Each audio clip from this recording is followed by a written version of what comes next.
有没有小伙伴曾经有过不可预知的情绪爆发，或对什么事反应非常糟糕？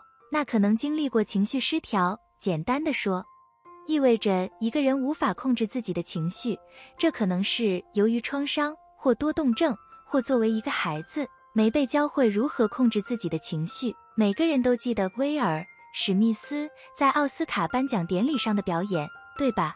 他冲上台，一拳打在主持人克里斯·洛克的脸上，震惊世界。这是情绪失调本调。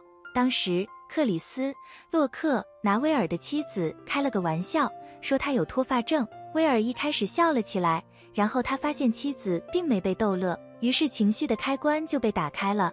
这时威尔的情绪开始失控，他冲到舞台上攻击了洛克。这就是情绪失调的步骤顺序，以及他如何表现出来。紧接着就在那1分钟爆发。显而易见，应对情绪失调的策略是治疗，比如认知行为疗法，简称 CBT。但在本支影片中，我们将看看其他3种独特的策略。那么看下去吧。美国互联网医疗健康信息服务平台将情绪失调定义为情绪起伏或波动，这意味着一个人的情绪不再正常或可接受的对事情的反应方式范围内。不合理的情绪爆发，如愤怒或一些小事情，会引发更大的情绪，变得冲动，出现抑郁和焦虑等心理健康问题，甚至滥用药物和其他自残行为。如果治疗不当，情绪失调会对患者的社交生活、工作生活、学校生活和恋情产生影响。记住，威尔的行为对他的事业有所伤害。继续说，威尔·史密斯和他不可预知的反应，没有人预料到这种行为，对吧？那是一个在当时无法控制自己行为的人。情绪爆发的一个更相关的例子是暴跳如雷。什么是暴跳如雷？暴跳如雷是种有趣的不寻常的爆发，也是情绪失调的一种表现方式。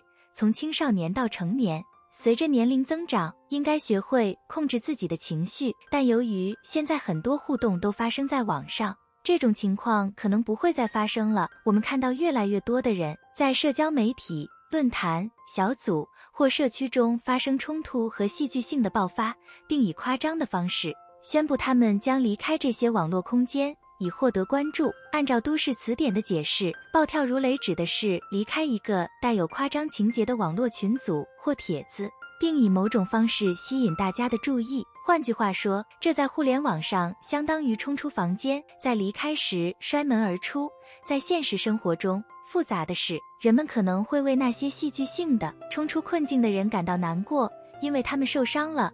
有些人甚至会追着受委屈的人说，不，别走，留下来。在互联网的世界里，不可能总是跟在受伤的一方后面跑，这使得戏剧性的退出成为一种无效行为。当人们大发脾气并引起一场闹剧时，特别是如果他们对其他小组成员很熟悉，人们在网上的反应更有可能是再见，出去的时候别让门撞到你。事实证明，有很多心理学和神经科学证据支持这种行为。戏剧性的人物希望别人注意到他们是多么沮丧、悲伤、愤怒、焦虑和懊恼，以便来拯救他们。在这个世界上有2种人，一种是避免对抗，一种是喜欢惹是生非。按照科学的说法，敏锐的心理学家提出了一种科学的衡量标准，称为戏剧需求。研究人员发现，那些在量表上得分较高的人有3个共同的主要特征：操纵、直言不讳的八卦，以及基于他们内心认为自己是受害者而产生的反应。科学家还发现，戏剧性的人物往往更冲动，因此更有可能进入戏剧和狂躁模式。但这对我们有什么影响呢？福布斯的尼可·罗伯茨告诉我们，根据神经科学的说法，戏剧是缺乏社交和情感技能的另一种说法，两者之间存在脱节。作为具有社会性的人类，我们喜欢讲故事，它有助于把我们联系在一起。但是在今天这个快节奏的世界里，我们时间有限，注意力持续的时间也很短，所以我们变得越来越没有耐心。今天我们通过讲故事来交流的方式已经改变了，这方面已经有了一些积极的变化，比如 TED 演讲影片和我们的频道。但另一方面，我们在数字平台上的社交互动充斥着错误信息和八卦。作为社会物种，我们都需要关注，但社交媒体因其无处不在的可用性，导致了过度寻求关注的行为。心理学家认为，当人们的信仰、价值观或理想受到威胁时，他们不会只是让自己摆脱困境或悄悄离开，而是会变得冲动地做出反应和对结果抱有期望。当我们没有得到我们想要的关注时，我们会感觉焦虑。为了缓解焦虑，我们本能地寻求更多的戏精情节来获得我们渴望的关注。但这种戏剧性的压力也有不利的一面，我们都知道这对我们的健康有害。根据今日心理学的说法，因为冲突会导致压力，这是我们对抗感知伤害的防御机制。它只告诉我们两件事之一：我们要么受伤了，要么就要受伤了。如果我们认为自己受到了伤害，我们的大脑就会转而采取行动，使我们变得更加冲动或反应迟钝。我们可能无法控制我们的环境，但我们可以控制我们对环境的反应。所以下次当觉得网络和自己作对时，与其愤怒地宣布我要离开你们这群不了解我，可能也不在乎我的人，不如省省。可以学学保护自己健康的艺术，在出去的时候悄悄地关上身后的门。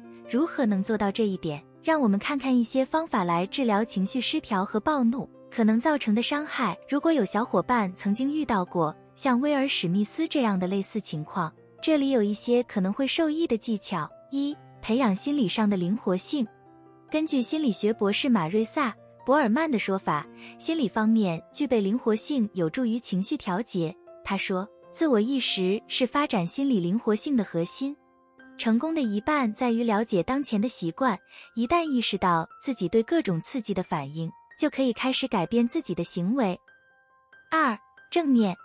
正念帮助我们意识到我们的思想、感觉和行为，这对我们管理情绪有什么帮助呢？它能让我们平静下来，增加安全感，从而阻止可能导致爆发的战斗还是逃跑反应。它还可以提前警告我们的诱因，所以我们可以做出回应，而不仅仅是反应。哈佛医学院临床心理学助理教授罗恩·西格尔博士表示，当我们在情感上感到不舒服时，会想做一些让自己感觉更好的事，但正念教会我们如何应对身体和情绪上的不适。当我们更能适应不舒服的情绪时，我们就能更好地控制它们。三、STOPP 法。